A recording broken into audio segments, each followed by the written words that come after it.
Hi friends, मैं चंदन कुमार अपने इस यूट्यूब चैनल पे आपका स्वागत करता हूँ। लास्ट क्लास में हमने इकोनॉमिक्स स्टार्ट किया था, जस्ट बेसिक जाना था और लास्ट में मैं बता के गया था कि अगला जो क्लास हमारा होगा वो होगा इंडस्ट्रीज का। ठीक है, तो अभी हम पढ़ेंगे इंडस्ट्रीज इंडियन इकोनॉमिक्स में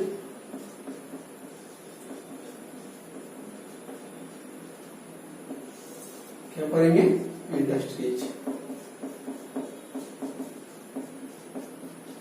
यानी कि उद्योग या औद्योगिक क्रियाएं के बारे में।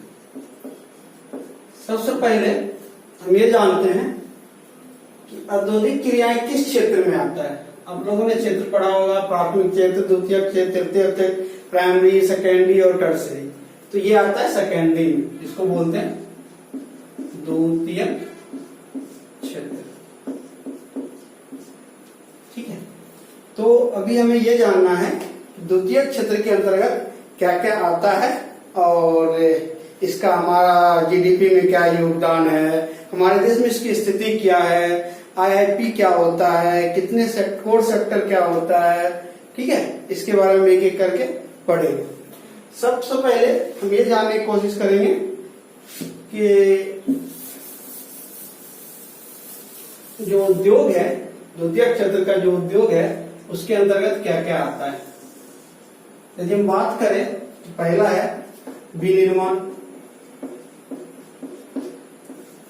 दूसरा है निर्माण, तीसरा है खनन उत्खनन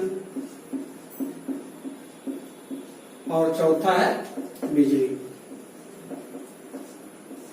ठीक है, तो विनिर्माण सबसे पहले समझते हैं विनिर्माण क्या होता है। विनिर्माण क्षेत्र में वो सारे चीज आते हैं जैसे हवाई चप्पल से लेके हवाई जहाज तक,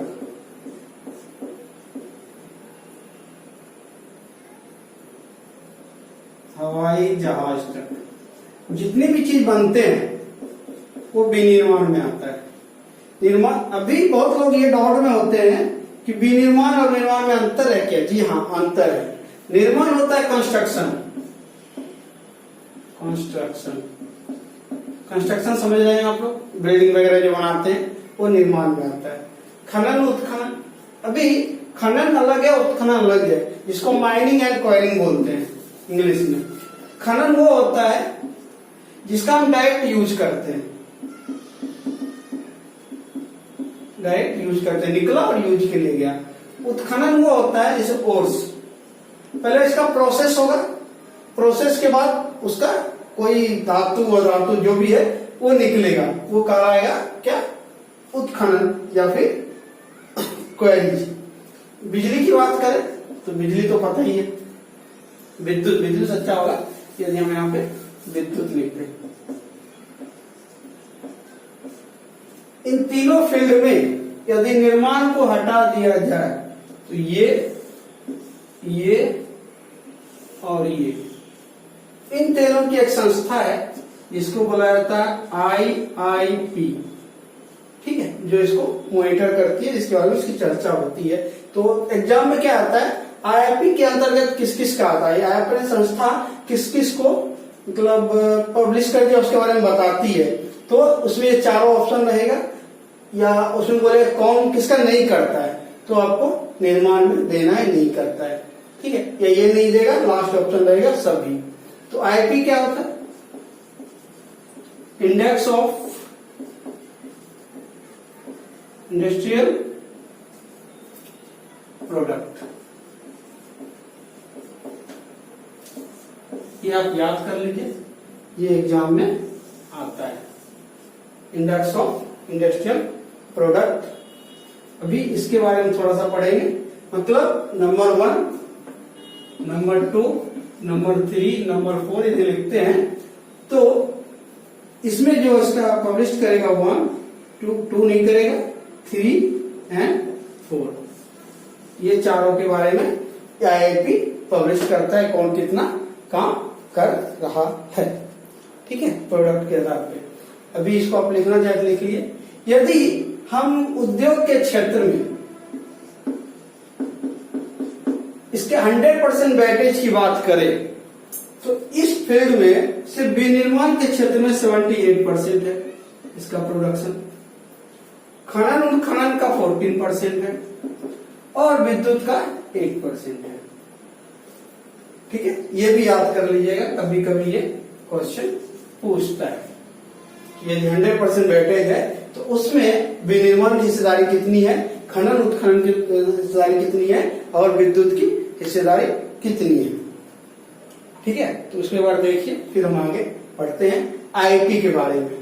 आईपी होता क्या है, इसका आधार वर्ष, अक्सर क्वेश्चन पूछता है इसका आधार वर्ष क्या है, वो हम पढ़ेंगे आगे। इसका आधार वर्ष क्या है, इसको यदि 100% देखा जाए उद्योग के क्षेत्र में या सेक्टर 2 के क्षेत्र में, तो इसकी हिस्सेदारी सिर्फ इसके द्वारा, मतलब ये और ये, इन तीनों के पर जो हिस्सेदारी कितने % है वो अभी देखेंगे। इसको मैं भी मिटा रहा हूं।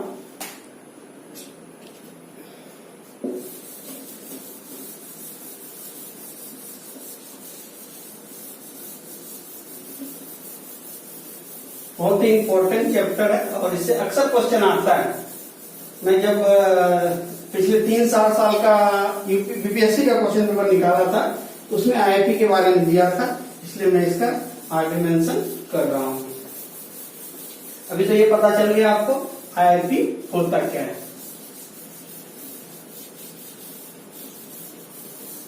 एग्जाम में जो क्वेश्चन आता है हम सिर्फ उसी को पढ़ाते हैं ताकि आपको ये ना लगे कि मैं आप फ्री का चीज यहां पढ़ रहा हूं। अभी IIP index of industrial product.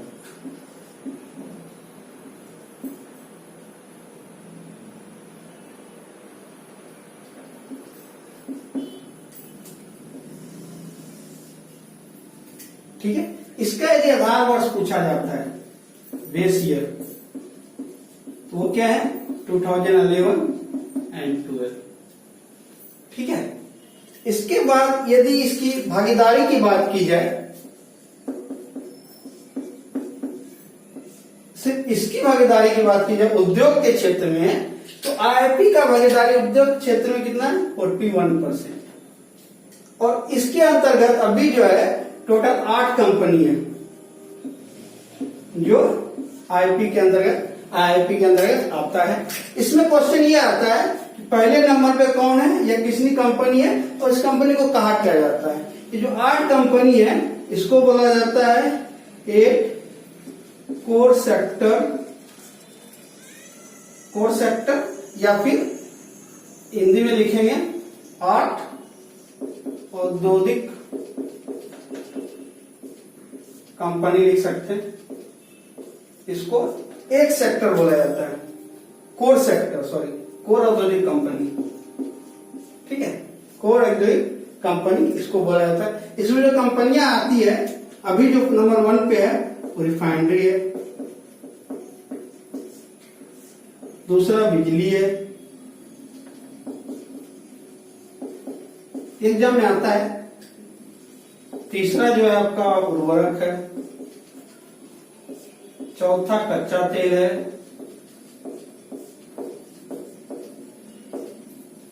पांचवा आपका स्टील है, छठा आपका सीमेंट है, सातवां आपका बीपीसीएल है एंड 8वां जो है रिफाइनरी, बिजली, उर्वरक, कच्चा तेल और एक 8वां क्या है कोयला। 8वां क्या है कोयला। ये 8 जो है इसको कोर सेक्टर के नाम से जाना जाता है। आपसे यदि पूछा जाता है कोर सेक्टर के अंतर्गत कौन कौन आता है तो ये 8 कंपनियां हैं जो कोर सेक्टर के अंतर्गत आता है। और इनका उद्योग में यदि 100% देखा जाए तो 41% वेटेज जो है जो आईआईपी के अंतर्गत आता है। और इसमें ये 8 कंपनी है। 8 कंपनी में जो सबसे ऊपर है वो रिफाइनरी की है, बिजली की है, उर्वरक, कच्चा तेल, स्टील, सीमेंट, बीपीसीएल एंड कोयला। ये 8 कंपनी है जिसको कोर सेक्टर बोला जाता है या कोर औद्योगिक एरिया के बारे में इसके बारे में कहा जाता है। इसके बाद हम देखते हैं यदि सेक्टर 1, 2 मतलब द्वितीय क्षेत्र, primary sector, secondary sector, tertiary sector का जीवीए में क्या योगदान है। जीवीए मतलब ग्रोस वैल्यू एडेड, तो उसके बारे में देखते हैं। इसको आप लिखना चाहे तो लिख सकते हैं, ठीक है। अभी जीवीए का चेक करते हैं। इसके बाद फिर हम पढ़ेंगे कि कितना कितना परसेंट है और यदि उद्योग का कम है तो उसके लिए सरकार क्या कर रही है, कम है तो क्यों कम है। आधार वर्ष का क्वेश्चन आता है, ये ध्यान में रखिएगा। 2011 है 12 41%, 8 company, core sector. Core sector से कंसर्न आपसे पूछा जाएगा, कोर सेक्टर में कितनी कंपनियां आती है, 8 कंपनी है। टॉप पे कौन है, तो आपका रिफाइनरी, ठीक है। अभी हम जीडीपी या जीबीए की बात करते हैं। GVA gross value added. इसमें यदि हम बात करते हैं तीनों सेक्टर का, प्राइमरी सेक्टर जिसको बोलते हैं हिंदी में प्राथमिक क्षेत्र, द्वितीय क्षेत्र जिसको सेकेंडरी बोलते हैं, और तृतीय क्षेत्र। आप लोग पहले से जानते होंगे प्राइमरी सेक्टर में हमारा क्या आता है, कृषि से कंसर्न, जिसका हम उत्पादन करते हैं, जिससे आगे का प्रोडक्शन होता है, जो इसके लिए हेल्पफुल होता है। दूसरा में उद्योग, तीसरा में सर्विस, सेवा। इसका जो योगदान है प्राइमरी सेक्टर का, किसमें, हमारा जीबीए में। जीबीए में जो इसका योगदान है ओनली मात्र 15.87% है। ये आपका डाटा है 18-19 का, ठीक है। कितना है, 15.87%। यदि द्वितीय क्षेत्र की बात करें तो इसका जो है 29.73% है, 29.73%।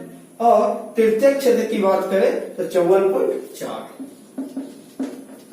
और इस तरह से आप पूरा ऐड कीजिएगा तो 100% हो जाएगा आपके जीबीए में इस तीनों फील्ड का योगदान।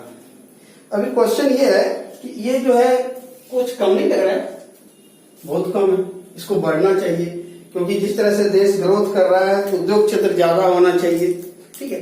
तो सबसे पहले कम होने के क्या कारण है ये जानेंगे, और दूसरा जानेंगे इसको विकास के लिए सरकार क्या क्या कदम उठा रही है, उसके बारे में भी हम पढ़ेंगे, ठीक है। चलो, ये क्वेश्चन भी आता है कि इस फील्ड में कितना योगदान है, इसको भी आप ध्यान रखिएगा, ये सब फैक्ट है हमारा। अभी पहले कमी के क्या कारण है। यदि औद्योगिक विकास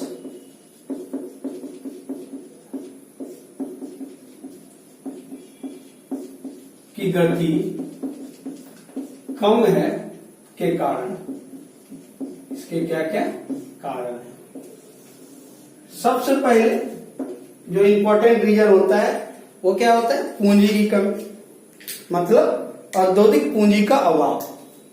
पहला हम लिख सकते हैं औद्योगिक पूंजी का अभाव। इसमें हम दो चीज देखते हैं, एक क्या लागत, इसकी लागत कितनी ज्यादा है। अब इस सब फील्ड में आप लोन लेने जाइएगा तो बैंक वालों ने जो रेट रखा है बहुत ज्यादा रखा है। दूसरा उपलब्धता, वो क्या है, कम है। बैंकिंग सेक्टर में इतने पैसे नहीं है कि वो सबको लोन दे, उपलब्धता कम होने की वजह से लागत ज्यादा है। 99 में जब जसवंत सिन्हा विदेश मंत्री, वित्त मंत्री था, तो उन्होंने एक सेंटेंस बोला था, औद्योगिक क्षेत्र का विकास तब तक नहीं हो सकता जब तक बैंकिंग सेक्टर में हम सुधार नहीं करते। तो बैंकिंग सुधार होने के बाद ही हम इस पूंजी को अभाव जो है इसको हम दूर कर सकते हैं। दूसरा यदि सबसे सटीक रीजन देखेंगे तो आधारिक संरचना। आधारिक संरचना का अभाव या कमी, ये क्या है, हमारे देश में संरचना नहीं है, टेक्नोलॉजी नहीं है हमारे देश में, टेक्नोलॉजी का अभाव है, बिजली का अभाव है, सड़क का अभाव है, पानी का अभाव है, सिस्टमेटिक ढंग से हमें मिलता नहीं है, ये दो चीज की कमी है। अभी क्वेश्चन ये है, ये सब चीज को या इस क्षेत्र को बढ़ावा देने के लिए सरकार ने कौन कौन सी कदम उठाए, इसको जानने के लिए थोड़ा सा हमें पहले जाना पड़ेगा, जब से औद्योगिक नीति आया है। तो हम पढ़ेंगे औद्योगिक नीति, इंडस्ट्रियल पॉलिसी, जो 1948 में आया था, दूसरा 1956 में आया था, और तीसरा जो मोस्ट इंपोर्टेंट हम पढ़ेंगे वो होगा NIP, नेशनल इंडस्ट्री पॉलिसी, जो कि होगा 91 में, उसके बारे में हम विस्तार से पढ़ेंगे। इसको मिटा देते हैं।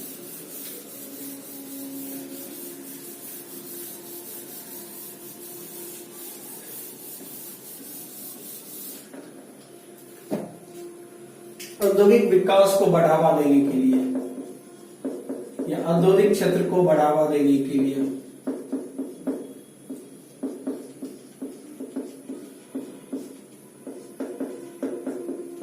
इसको बढ़ाने के लिए सरकार ने क्या क्या किया। पहला, हम जो 3 IP पढ़ेंगे, जैसे अक्सर क्वेश्चन आता है, सिर्फ उसी के बारे में पढ़ेंगे। यदि हम पॉलिसी की बात करें, औद्योगिक पॉलिसी, औद्योगिक नीति यानी इंडस्ट्रियल पॉलिसी, इसके तहत जो हम पढ़ेंगे वो हम आए तो बहुत है छोटे छोटे, बट जो मेन है वो हम 3 पढ़ेंगे। पहला है IP 1948, स्वतंत्रता के बाद की बात करेंगे, स्वतंत्रता के बाद जो फर्स्ट IP आया वो था 1948। दूसरा जो आया IP 1956 और तीसरा NIP 1991। ये बहुत बड़ा मोड़ था यहाँ पे। मैं जब बेसिक पढ़ा रहा था तो मैंने आपको बताया था कि 91 से पहले हमारा जो अर्थव्यवस्था था समाजवाद की ओर का झुकाव था, और 91 के बाद वो निजी कंपनी की तरफ, निजीकरण की तरफ झुकाव हो गया। ये मैंने आपको फर्स्ट क्लास में पढ़ाया था। अभी थोड़ा थोड़ा हम जानेंगे। 48 के बारे में हमने बताया था, ये जो लेके आए थे पॉलिसी, उस समय का जो वित्त मंत्री था वो कौन था, बीजेपी का कर्ता कर्ता श्यामा प्रसाद मुखर्जी।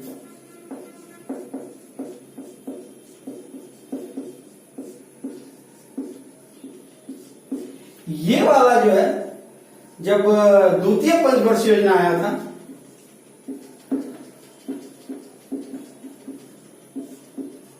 योजना, उसके तहत ये पॉलिसी लाई गई थी, और इसको मिनी संविधान भी बोला जाता है।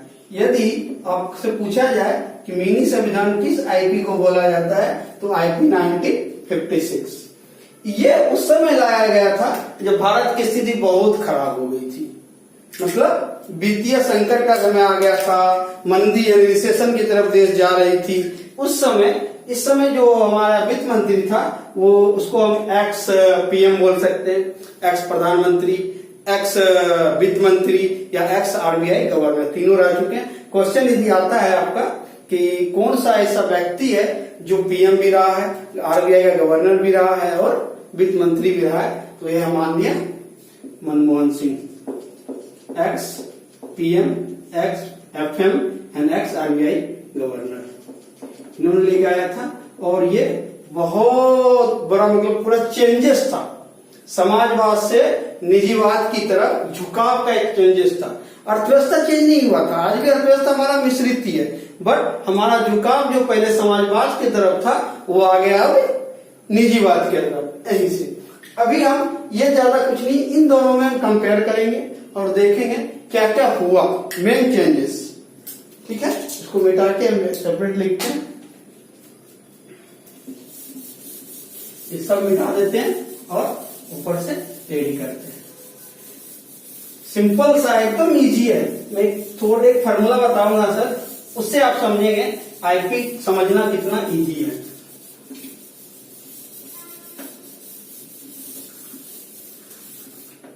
अभी हम यदि चर्चा करें आईपी 1956 और इसकी चर्चा करें एनआईपी 1991, ये तो आपके ऑब्जेक्टिव के लिहाज से तो बहुत इंपॉर्टेंट है ही, सब्जेक्टिव के हिसाब से भी बहुत इंपॉर्टेंट है। कभी कभी पूछ देता दोनों कंपेयर करें, दोनों के बीच में अंतर बताएं, तो अभी हम ये देखेंगे। पहला तो ये कि द्वितीय पंचवर्षीय योजना के तहत ही आया था।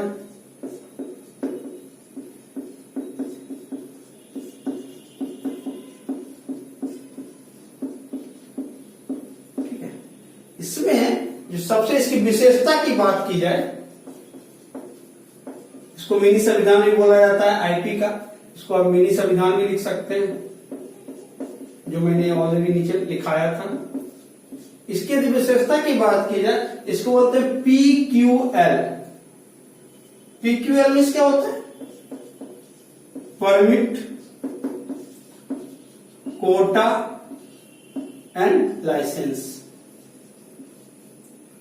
यानी इंडिया में आपको काम करना है, परमिशन भी लेना है, कोटा के तहत लेना है और लाइसेंस चाहिए। जब ये आईपी आया था तो टोटल 17 कंपनियों को लाइसेंस के क्षेत्र में रखा गया था। बोला ये जो 17 कंपनियां हैं इनको लाइसेंस लेने की जरूरत पड़ेगी, जब तक ये लाइसेंस नहीं लेंगे ये जो है कंपनी इंडिया में नहीं लगा सकता है। इसी के तहत एक एक्ट लाया गया था 1969 में, जिसको बोला जाता है MRTP act 1961।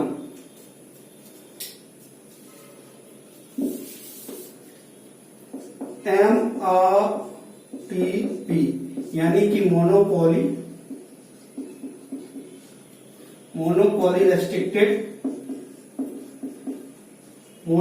Restricted in trade practices. इस समय ऐसी एक धारणा थी कि बड़ी मछली जो है छोटी मछली को खाती है, मतलब कोई बड़ी कंपनी आ गई तो फिर छोटी कंपनियां खत्म हो जाएगी। इस समय जब ये आया था आईपी तो मेन ध्यान दिया गया उद्योग के क्षेत्र के लिए तो था ही, बट जो हमारा लघु उद्योग था या फिर कुटीर उद्योग था उसको बढ़ावा देने की बात कही गई। यदि हम, और उस समय ये धारणा थी कि बड़ी मछली जो बड़ी बड़ी कंपनियां हैं उसका चीज मार्केट में आ गया तो हमारी छोटी कंपनियां खत्म हो जाती। इसी के लिए MARTP एक्ट 1969 लाया गया, जिसके में कहा गया है कि बड़ी मछली छोटी मछली को खाती है, इसलिए बड़ी मछली किसी को बनने ही ना दिया जाए। मछली बनने ही ना दिया जाए, मतलब जो बड़ी बड़ी कंपनी बन नहीं सकती है, और जब बड़ी कंपनी होगी नहीं तो लघु और कुटीर को उसके लिए कोई समस्या नहीं होगी, लघु और कुटीर भी काफी अच्छे से चलेगा। लेकिन जब INFP आया, थोड़ा सा इसका देखते हैं। INFP जब आया, इसको किसने लाया था? मनमोहन सिंह ने। इसका झुकाव किसकी तरफ हुआ? निजी कंपनी की ओर। इसके लिए लाया गया था LPG। मैं LPG हम तीनों पढ़ेंगे, इससे पूरा क्लियर हो जाएगा NIP क्या है। लिबरलाइजेशन यानी कि उदारीकरण। इसमें क्या, इसलिए इसकी वजह से नियंत्रण ज्यादा था, रूल ज्यादा था, कंपनी पर नियंत्रण बहुत लगता है, इसलिए इसको बोला जाता है क्लोज इकोनॉमी। Close economy. इस आईपी के बारे में यदि क्लोज इकोनॉमी के बारे में पूछा जाए तो ये आईपी 1956 का है। इसके लिबरलाइजेशन की बात करें, उदारीकरण, प्राइवेटाइजेशन, निजीकरण, और LP जो है ग्लोबलाइजेशन।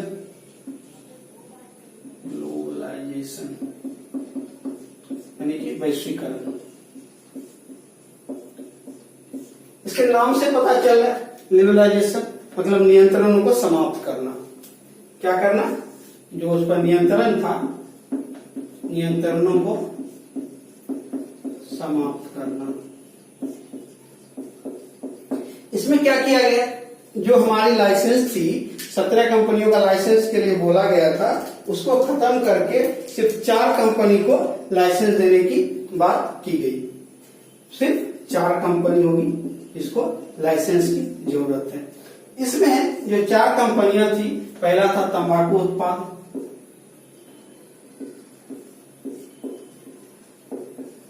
ठीक है। तंबाकू उत्पाद के बाद दूसरा जो आप था, जो क्या बोल सकते हैं, इलेक्ट्रॉनिक्स, वो इलेक्ट्रॉनिक्स आइटम,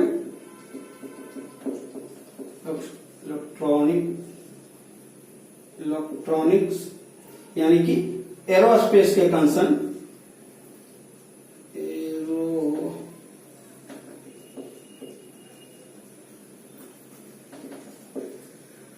एरोस्पेस या फिर रक्षा विभाग, रक्षा उत्पाद के कंसर्न, यदि आपको इलेक्ट्रॉनिक्स आइटम बनाते हैं तो आपको लाइसेंस लेने की जरूरत पड़ेगी। तीसरा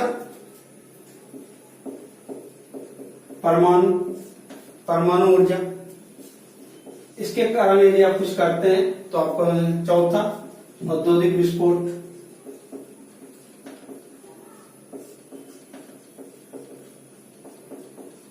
ये 4 फील्ड था जहां पे आपको लाइसेंस लेने की जरूरत थी।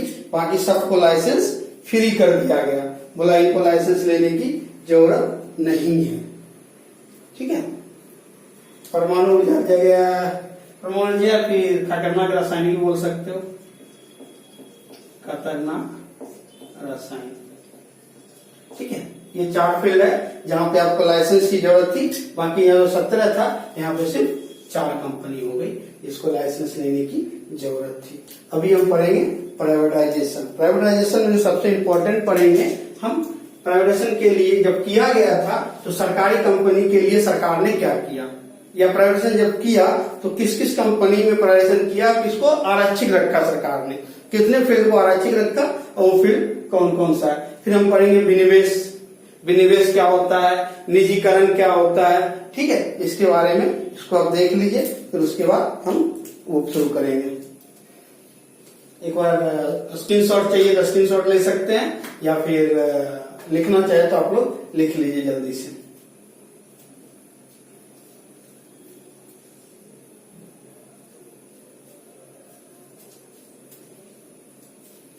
चलो,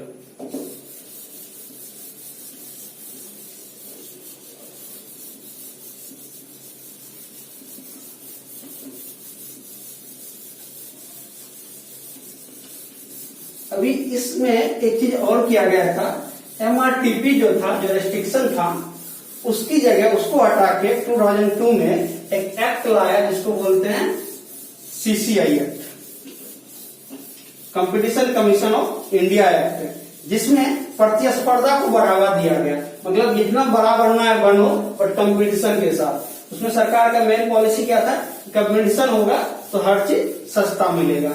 तो उस एक्ट को खत्म किया गया, MRTP को, और उसकी जगह ICC एक्ट को लाया गया। तो अभी हम पढ़ रहे थे प्राइवेटाइजेशन। प्राइवेटाइजेशन खत्म हो गया, यानी कि निजीकरण।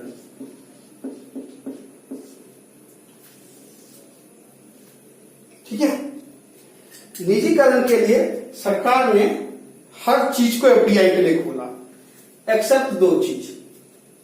पहले 1991 में 3 चीज का था, और अभी सरकार ने एक रेलवे था तीसरा, उसको सरकार ने भी खोल दिया FDI के लिए। आप सुने होंगे बुलेट ट्रेन, बाकी बहुत सारी ट्रेनें हैं जो इसके तहत आ रही है और उसको बेचने की बात की जा रही है। जो 2 फील्ड को आरक्षित रखा उसमें था परमाणु ऊर्जा और परमाणु ऊर्जा रसायन। सिर्फ 2 क्षेत्र इसको आरक्षित रखा गवर्नमेंट ने, इसको आरक्षित बोल सकते हैं। 2 फील्ड को, पहला परमाणु ऊर्जा और दूसरा परमाणु ऊर्जा रसायन, ऊर्जा रसायन। पहले जब ये 91 का आया था 3 में था रेलवे, अभी इसको खत्म किया। और फिलहाल 2 क्षेत्र है जो पूर्ण रूप से सरकार के आरक्षित में है। सरकार इससे पहले मेडिसिन था, रक्षा विभाग था, अल्कोहल था, वो 7 था, 7 को कम करते करते आज के डेट में सिर्फ दो कंपनी रह गई है जो सरकार ने 0% एफडीआई रखा है, बाकी हर कंपनी को निजीकरण करने की काम किया गया। निजीकरण करने के अलावे सरकार ने निजीकरण तो किया ही, प्राइवेट कंपनी को सपोर्ट किया ही, बट जो सरकारी कंपनी है उसको भी प्रोत्साहित किया, उसको भी सरकार ने छोड़ा नहीं। उसके लिए एक संस्था बनाया, उस संस्था का नाम क्या था? CSP,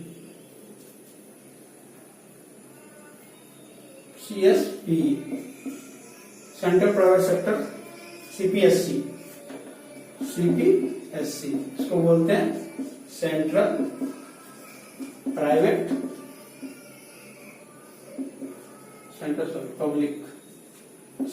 public sector enterprises. ठीक है, ये एक संस्था बनाया जिसका काम था जो प्राइवेट जो हमारी कंपनी है, सरकारी कंपनी, जो सार्वजनिक कंपनी है, उनको वित्तीय सहायता के लिए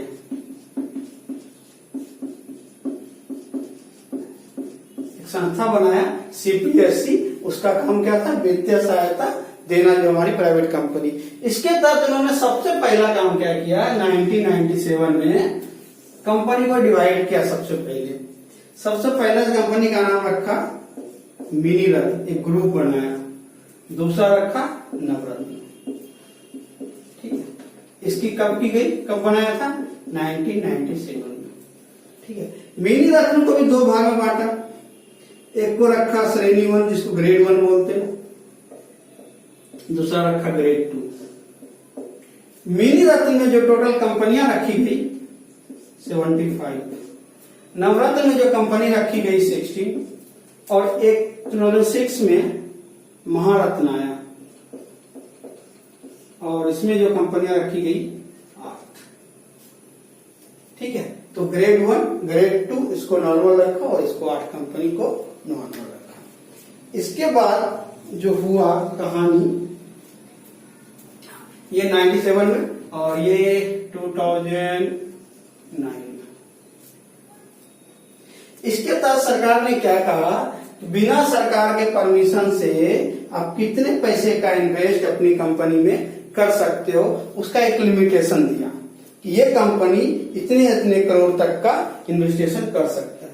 ग्रेड 1 कंपनी को बोला गया 500 करोड़ तक आप इन्वेस्ट कर सकते हो। ग्रेड 1 में टोटल 60 कंपनी को रखा और ग्रेड 2 में 15 कंपनी को, और इसके तहत इन्होंने बोला 300 करोड़ का आप इन्वेस्ट कर सकते हो इस कंपनी के।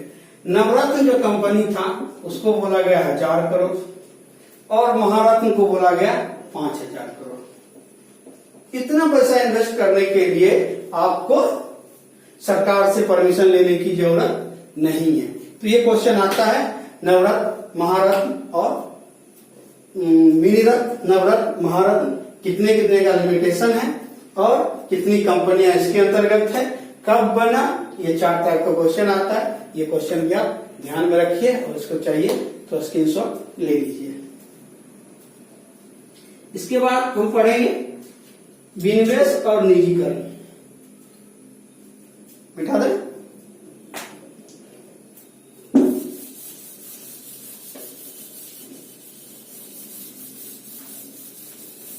अभी सीपीएस प्राइवेटाइजेशन में हम 3 चीजें मेन पढ़ेंगे, सीपीएससी, विनिवेश और निजीकरण। ठीक है, तो सीपीएससी हमने पढ़ लिया। अभी हम पढ़ेंगे विनिवेश और निजीकरण।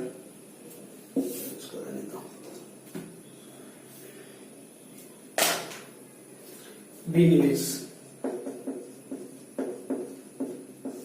एंड निजीकरण। अभी क्वेश्चन है विनिवेश क्या होता है, वेरी इंपॉर्टेंट क्वेश्चन है। विनिवेश होता है क्या? सार्वजनिक कंपनी से केंद्र सरकार के द्वारा पैसे का निकालना विनिवेश कहलाता है।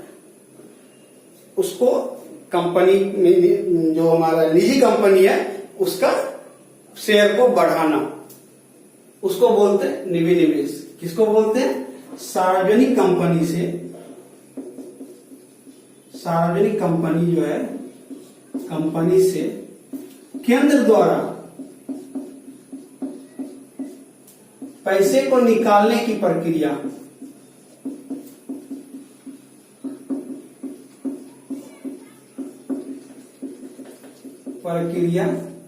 ही विनिवेश कहलाती है।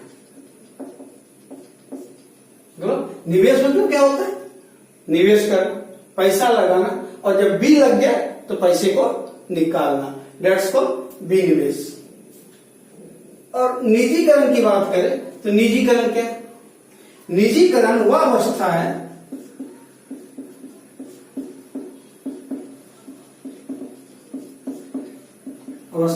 कौन सी अवस्था है? जब किसी कंपनी में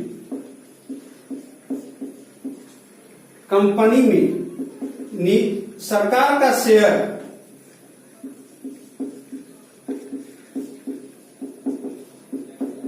क्या हो जाए, 49% से कम हो जाए या फिर 49% आ जाए, और निजी का शेयर जो है 51% से ज्यादा हो जाए या फिर 51% हो जाए, उस कंपनी को बोलते हैं हम निजीकरण। ठीक है, तो जिस भी कंपनी में यदि निजी कंपनी का, निजी व्यक्ति का शेयर 51% हो गया तो उसको निजी कंपनी बोलेंगे, और सरकार का शेयर 49 से कम हो गया तो उसको हम निजी कंपनी बोलेंगे। ठीक है, अभी इस चीज को बढ़ावा देने के लिए सरकार ने क्या क्या किया वो हम देखेंगे। ठीक है, इसको देख लीजिए। चलो,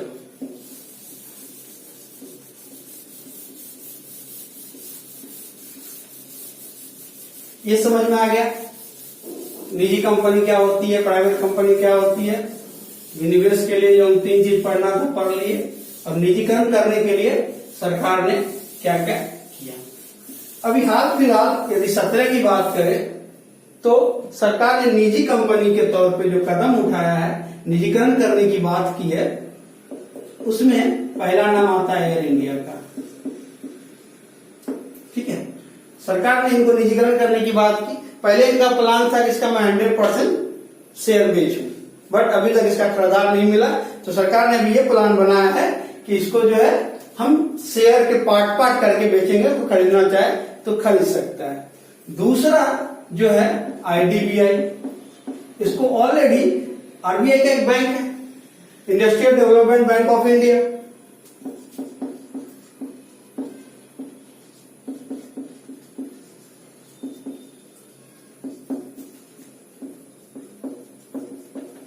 जिसका कार्य क्या है, बड़े बड़े उद्योगों को साख उपलब्ध करना, ऋण देना, उधारी देना।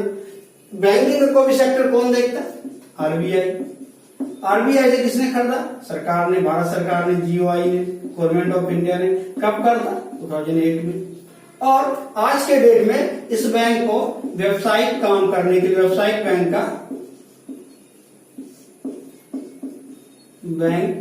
का कार्य दिया गया। भारत सरकार के लिए व्यावसायिक बैंक की तरह ये कार्य करता है, और पूछा जाता है, अभी इसका शेयर सरकार बेचने की बात कर रही है, और LIC जो है इसका 51% शेयर खरीदने की तैयारी कर रही है, या लगभग खरीद चुकी है। ठीक है, तीसरा एक और कंपनी इसकी निजीकरण हुआ है, वो है नाबार्ड। एग्रीकल्चर के लिए जो लोन देती है, इसको भी भारत सरकार ने, RBI से भारत सरकार ने खरीद लिया है, GOI ने। और बट इसको अभी तक व्यावसायिक बैंक करने का संज्ञा नहीं दी है, अभी फिलहाल ये नाबार्ड का ही काम कर रही है। इसके अलावे यूपीए सरकार ने निजीकरण को बढ़ावा देने के लिए क्या क्या किया, कौन कौन सी कंपनी बनाई, वो अभी हम देखेंगे। इसको आप देखिए।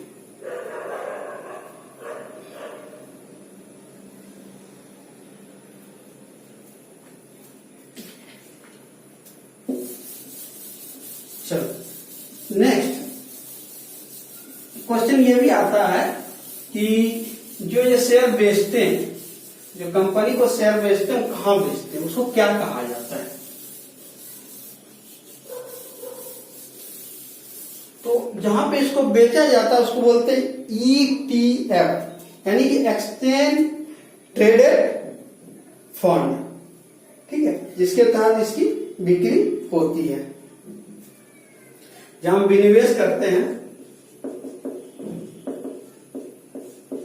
तो उसको क्या क्या बोलते हैं, ETF, एक्सचेंज ट्रेडेड फंड, जहां पे क्या होता है, जो सरकारी कंपनी है यहाँ सरकारी कंपनी का शेयर इसके अंतर्गत सेल किया जाता है, ठीक है। अभी इसके तहत सरकार ने एक योजना चलाई है, ETF की तरह ही योजना का नाम है, एक्चुअली एक योजना चला चुकी थी 17 में, उसका नाम था भारत 22। इसमें क्या होता था या होता है, ये फर्स्ट वाला हो गया है, सेकंड वाला है, 22 कंपनियों का शेयर एक साथ एक बास्केट में बेचा जाता है। आप जिस शेयर खरीदना चाहें तो एक साथ खरीदेंगे 22 शेयर के। इसमें अब इस क्वेश्चन ये है कि इससे सरकार को क्या बेनिफिट है या खरीदने वालों को क्या बेनिफिट है। सरकार को यह बेनिफिट है, जो कंपनी उनके घाटे में चल रही है उनका शेयर भी बिक गया। खरीदने वालों को यह बेनिफिट है, कुछ खराब तो है बट कुछ अच्छे कंपनी का भी शेयर आ गया, जो कंपनी अच्छे कंडीशन में, इसके तहत इसको बेचने की बात की गई। 2017 में इसको शुरू किया और लगभग ये कंप्लीट हो गया। अभी दूसरा इसका ही वर्जन 2 आया, भारत 22, और ये अभी चल रहा है। इसके तहत जो है हम निजीकरण की काम करते हैं, सरकारी सार्वजनिक सरकारी जो है सरकारी संस्था है उसका हम यहाँ पे शेयर बेचते हैं और इसी के थ्रू हम क्या करते हैं, निजीकरण का काम करते हैं। अभी यूपीए सरकार ने इसको बढ़ावे देने के लिए कुछ संस्था बनाया था और उस संस्था का जो नाम था, 2 संस्था लाया था 2014 दिसंबर 4 में, वो था आपका बी और PSC एंड दूसरा था NIF। यूपीए सरकार, यदि आपसे पूछा जाता है, यूपीए सरकार के द्वारा 2 कंपनियां लाई गई थी। पहला था BRPSC, दूसरा था इन्वेस्टमेंट फंड, दूसरा था आपका NIF, national investment fund, NIF। ये 2 काम उन्होंने किया था। ये होता क्या, board for reconstruction partition public sector enterprises, और ये है नेशनल इन्वेस्टमेंट फंड। इसकी शुरुआत की गई दिसंबर 2014 में, ठीक है। और इनका कार्य क्या था, जो कंपनी विनिवेश करनी है, तो जो कंपनी को बंद करना है या उसको निजीकरण करना है, उसके लिए सुझाव देना, ठीक है। बट अभी इसको क्या क्या, निजीकरण के लिए सुझाव देना, ये विनिवेश का सुझाव देना, आइडेंटिफाई करना कौन सी कंपनी हमारी चल रही है, तो विनिवेश का सुझाव देना इसका कार्य था। लेकिन अभी क्या हुआ, इसको सरकार ने बंद कर दिया और इसका काम दे दिया आपको नीति आयोग को। और आज के डेट में नीति आयोग ने बोला है 44 कंपनी को बंद करने के लिए, बोला इसको बंद किया जाए। NIF जो था, इसका जो कार्ड था, जितने भी इन्वेस्टमेंट फंड आएंगे, जो भी फंड विनिवेश के बाद जो पैसा आएगा, उस पैसे से जो CPSC है उसका क्या करना, आधुनिकीकरण, और शिक्षा पे, स्वास्थ्य पे इस पैसे को खर्च करना, ठीक है। ये काम किया गया यूपीए सरकार के द्वारा, ये 2 चीज, ठीक है। इसको देखिए, स्क्रीनशॉट लेना, स्क्रीनशॉट ले लीजिए। फिर अभी हम पढ़ेंगे लास्ट का क्या था, ग्लोबलाइजेशन। उसके बाद हमारा ये हो जाएगा खत्म। ग्लोबलाइजेशन के बाद फिर उद्योग बचेगा। फिर टाइम कितना हो गया, एक बार टाइम चेक कर लेते हैं। 45 मिनट्स हो गया, लगभग 1 घंटे का आज का वीडियो हो जाएगा यदि हम कंप्लीट करना चाहें तो। और यदि यहाँ पे खत्म करते हैं तो अभी हम खत्म कर देते हैं, ऑलरेडी 45 का वीडियो हो चुका है। अगले क्लास में हम ग्लोबलाइजेशन कंप्लीट करेंगे। ग्लोबलाइजेशन कंप्लीट करने के बाद फिर हम जाएंगे बैंकिंग सेक्टर में, या फिर मैं आज खत्म ही कर देता हूँ, फिर बैंकिंग सेक्टर का सीधे नेक्स्ट क्लास में देखेंगे। ग्लोबलाइजेशन को थोड़ा जल्दी पढ़ा देते हैं, उसके बाद बच जाएगा एमएसएमई का नेक्स्ट क्लास में देख के फिर बैंकिंग सेक्टर में हम जाएंगे। उसमें बहुत सारे क्लासेस सही बच्चे हुए जो कि अभी सीखेंगे। ग्लोबलाइजेशन यानी कि वैश्वीकरण। क्वेश्चन ये ग्लोबलाइजेशन होता क्या है, वैश्वीकरण क्या होता है? सिंपल सा फॉर्मूला है, जो भी अर्थव्यवस्था है, अपना जो अर्थव्यवस्था है उसको शेष देशों के अर्थव्यवस्थाओं से जोड़ना। क्या होगा? देश के अर्थव्यवस्था को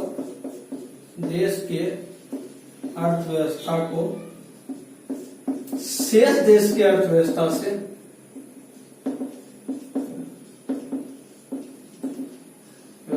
क्या करना? जोड़ना। अभी क्वेश्चन ये है कि जोड़ने से फायदा क्या? व्यवस्था दूसरे व्यवस्था कैसे जोड़ सकते हैं? तो सिंपल सा एक ही तरीका है, एफडीआई। ठीक है, तो इससे बेनिफिट क्या है? सबसे पहला जो बेनिफिट होगा वो क्या होगा? पूंजी की कमी, जिस कमी से हम मतलब परेशान हो रहे हैं, हमें पास पैसे नहीं है, वो कमी दूर होने के चांसेस है, क्योंकि जब प्राइवेट कंपनियां आएगी वो पैसा लेके आएगी। दूसरा, जब वो आएगी तो अपनी तकनीक भी लेके आएगी। यूरोपीय कंपनियां जो बोला जाता है वो हमसे काफी आगे है टेक्नोलॉजी में, यदि वो आता है तो हमें क्या लेके आएगा? तकनीकी लेके आएगा। तकनीक जब लेके आएगा, नया टेक्नोलॉजी लेके आएगा, तो वस्तु का क्रय भी बढ़ेगा, क्योंकि आइटम जो हम बढ़ेंगे तो क्या होगा? वस्तु का खपत उस कंपनी को हम आगे, जब हमारे पास ज्यादा प्रोडक्शन होगा या जिस कंपनी हमारे साथ आएगा वहां भी कंपनी का सामान जाएगा। तीसरा, श्रम, हमारे लोगों का रोजगार मिलेगा काम करने का। तो ये मेन बेनिफिट है। जो हम यदि ग्लोबलाइजेशन की बात करें, जो 91 में सरकार ने करने की बात कही है, उसकी हम बात करें तो मेन बेनिफिट हमारा ये 4 चीज है। इसके अलावे यदि हम बात करें कि जो फील्ड सरकार ने रखा है कि जिसको हम एफडीआई बिल्कुल नहीं लेंगे, जिसमें ये ग्लोबलाइजेशन बिल्कुल नहीं लाएंगे, उस फील्ड में उन्होंने जो 3 चीज रखा है वो है आपका सट्टेबाजी, लॉटरी एंड परमाणु ऊर्जा। परमाणु ऊर्जा, लॉटरी और सट्टेबाजी में नो एफडीआई। यदि नो एफडीआई की बात करें तो परमाणु ऊर्जा, लॉटरी और सट्टेबाजी, इस तीनों में आपका एफडीआई 0% है।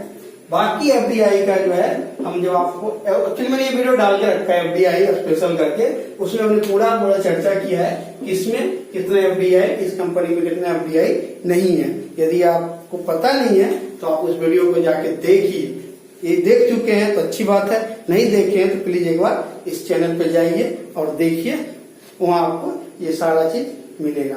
इसको कंप्लीट करने के बाद अभी हमारा एसएमई का क्षेत्र आ जाता है, वो अभी बाकी रह गया। टाइम हो गया आपका, वीडियो बहुत बड़ा हो जाएगा, इसलिए वो भी अगले क्लास में हम कंप्लीट करेंगे। तब तक के लिए आप लोग पढ़ाई कीजिए अच्छे से, ये वीडियो देखिए, समझिए। इस वीडियो का 2-3 क्लासेस और है, वो मैं आपको करा दूंगा, उसके बाद इकोनॉमिक्स कंप्लीट हो जाएगा। अभी कुछ मेरे स्टूडेंट का मैसेज आया था कि सर आरबीआई का क्लियरिटी नहीं है, तो आप आरबीआई बना दीजिए वीडियो। तो मैं प्लान कर रहा हूँ कि जैसे इंडस्ट्री खत्म होगा, मैं बैंकिंग सेक्टर का जब पढ़ाऊंगा तो सबसे पहले आरबीआई पढ़ाऊंगा। बस आप लोग बढ़िए, वीडियो को अच्छे से देखिए, एक बार समझ में आया दोबारा देखिए, 3 बार देखिए, हो सके तो आप नोट्स बनाइए। उसके बाद भी आपको कुछ इशू होता है तो आप मुझे कमेंट्स करके, अपने कमेंट से मोबाइल नंबर भी डाल सकते हैं, मैं आपको कॉल करके उस पर क्लेरिफाई दे सकता हूँ, आपको बता सकता हूँ। चलिए आज के लिए इतना ही। अच्छे से पढ़ाई कीजिए और अच्छे से रखिए, कोरोना में अपने आप को बचा के रखिए, सोशल डिस्टेंस मेंटेन कीजिए और मास्क को तो जरूर लगाइए। चलिए बाय, गुड नाइट।